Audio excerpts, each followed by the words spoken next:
శ్రీ రామకృష్ణ ప్రభ ఛానల్ను చూడండి, మాసపత్రికను చదవండి. శ్రీ గణేశాయ నమః. శ్రీ గురుభ్యో నమః. శ్రీ సరస్వత్యై నమః.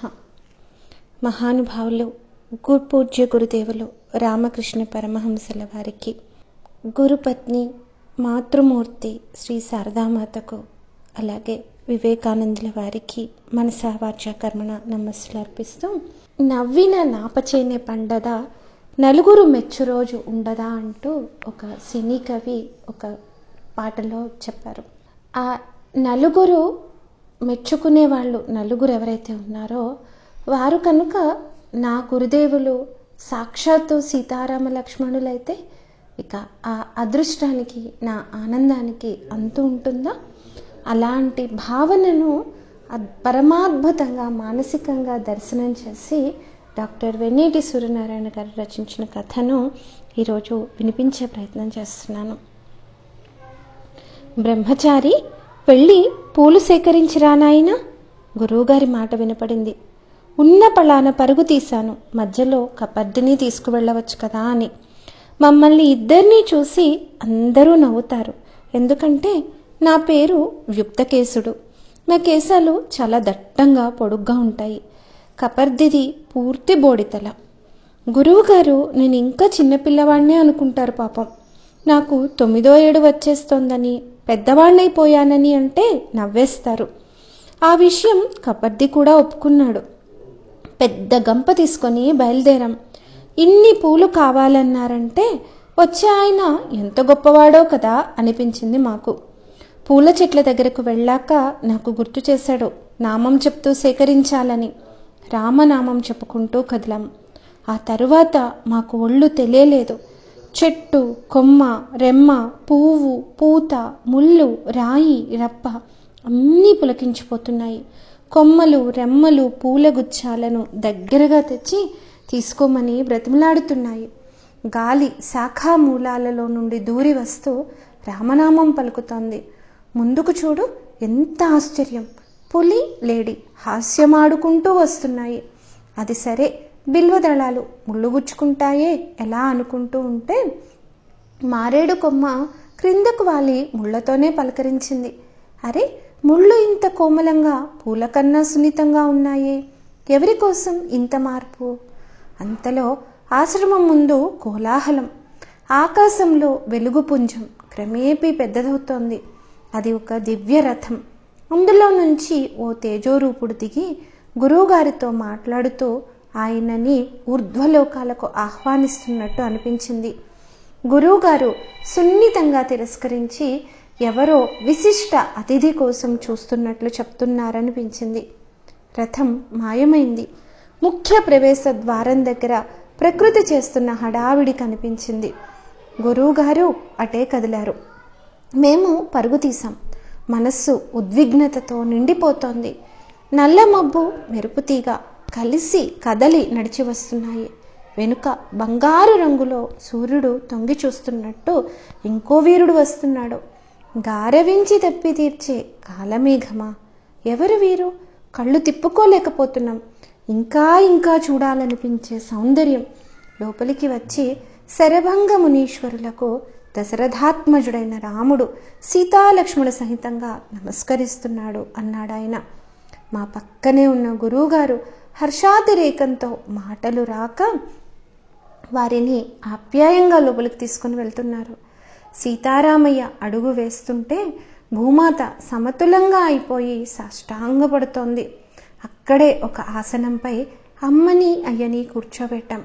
ఆయన పాదాలు చేతిలోకి తీసుకొని వాటిపై తలపెట్టి ఆ అనుభూతిలో మమేకమైతే ఆ తరువాత ఏం చేయాలో మరి అన్నీ అలా జరిగిపోతున్నాయి. పూలు పరిచిన పళ్ళెరంలో జాగ్రత్తగా ఉంచాను పాదాలను. స్వామి పాదాలను కడుగుదామని చేతుల్లోకి నీరు తీసుకొని సున్నితంగా చిలకరించి బాగా నీరు పోయడం ప్రారంభించాను.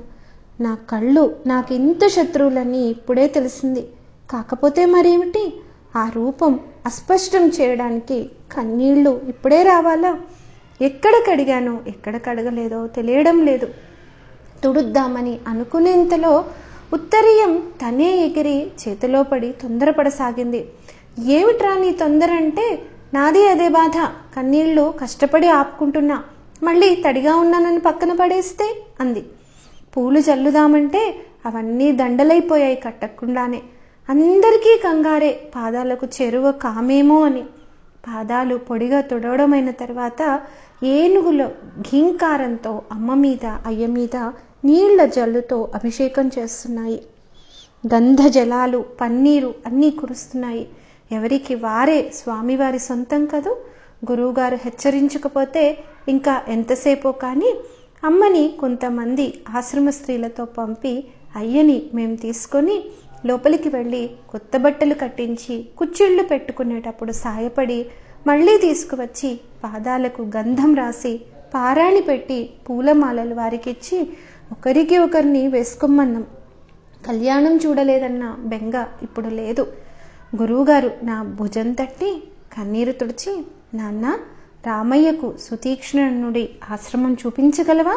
పెద్దవాడవైనావు కదా మరి అన్నారు. ఓ అని ఉత్సాహంగా గురువుగారికి పాదాభివందనం చేసి బయలుదేరాను. లోకాలను నడిపించే స్వామికి నా మార్గదర్శనమా? సఖుడైన రామచంద్ర ప్రభు అడుగులో అడుగేస్తూ నడుస్తూ ఉంటే ఏ జన్మైతే ఏమిటి, లోపమేముంది? సర్వే జనా సుఖినో భవంతు. ఇందులో రామయ్య గురువుగారు సత్యం, నేను అసత్యం. మనుషులకు భావోద్వేగాలు ఉంటాయి అని ఎంతోమంది కథలు రాస్తూ ఉంటారు, చెప్తూ ఉంటారు. కానీ చెట్టు పుట్ట ప్రాణం ఉన్న వస్తువు, ప్రాణం లేని వస్తువు, ఆఖరికి కండువ కూడా కన్నీళ్ళు వస్తాయి రాముడి సేవకి గనక తనకి అర్హత లేదు అని పక్కన పెడితే అని ఎంతో హృదయంగా రచించారు ఈ కథను. పూచిన ప్రతి పువ్వు భగవంతుడి పాదాలు చేరుకోవాలని కోరుకుంటుంది. అలాగే మనిషిగా పుట్టిన ప్రతి ఒక్కరం కూడా ఆ స్వామి పాదాలకు చేరువయ్యే ప్రయత్నం చేయాలి అని ఎంతో అద్భుతంగా తెలిపిన కథ. ఎవరు ఎన్ననుకున్నా తెలుగులో ఒక సామెత ఉంటుంది, వడ్డించేవాడు మనవాడైతే ఎక్కడ కూర్చున్నా భోజనం అందుతుంది అని. అలాగే ఆ పరమాత్ముడు చల్లటి దృష్టితో మనల్ని చూడాలే కానీ మనలో ఉన్న మానసిక లోపాలో, అంగవైకల్యమో, మరొకటో ఆ స్వామి కరుణ పొందడానికి మనకు అడ్డం రాదు. ఆయన దయ కలిగితే చాలు, ఎలాంటి లోపమైనా తొలగిపోతుంది. అలాంటి దయ మనందరి మీద వర్షించాలని కోరుకుంటూ ఈ కథ వింటూ ఉంటే ఒక అద్భుతమైన లలిత గీతం గుర్తుకొచ్చింది. పదములే చాలు రామా,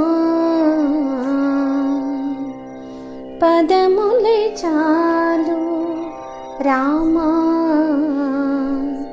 నీ పదధూళులే 10,000, నీ పదములే చాలు రామా, నీ పదధూళులే 10,000, నీ పదములే చాలు. నీ పదమంటిన పాదుకలు మమ్మాదుకొని జగమేలు, నీ పదమంటిన పాదుకలు మమ్మాదుకొని జగమేలు, నీ పదములే చాలు రామా, నీ పదధూళులే 10,000, నీ పదములే చాలు.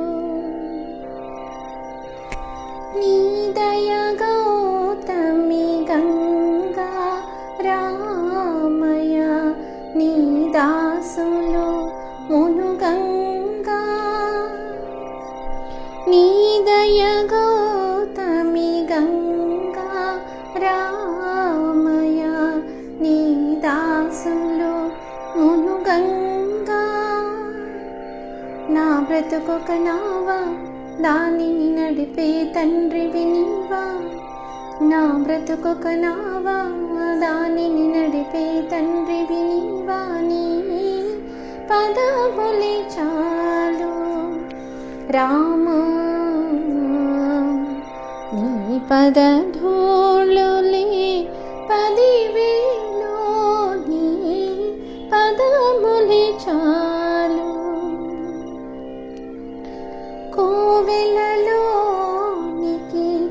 రాలేను నువ్వు కోరిన కానుక తేలేను. కోవెలలోనికి రాలేను నువ్వు కోరిన కానుక తేలేను. నిన్ను కానక నిమిషం మనలేను, నువ్వు కనబడితే నిన్ను కనలేను. నిన్ను కానక నిమిషం మనలేను, నువ్వు కనబడితే నిన్ను కనలేను. నీ పదములే చాలు రామా, నీ పదధూళులే 10,000. నీ పదములే చాలు రామా, నీ పదధూళులే 10,000. నీ పదములే చాలు. నీ పదమంటిన పాదుకలు మమ్మాదుకొని జగమిందు. నీ పదమంటిన పాదుకలు మమ్మాదుకొని జగమిందు. నీ పదములే చాలు రామా, నీ పదధూళులే 10,000. నీ పదములే చాలు. ఇంత అద్భుతమైన ఆలోచన ఇచ్చిన మూర్తిత్రయానికి రామచంద్ర లక్ష్మణులకు నమస్సులు. స్వస్తి.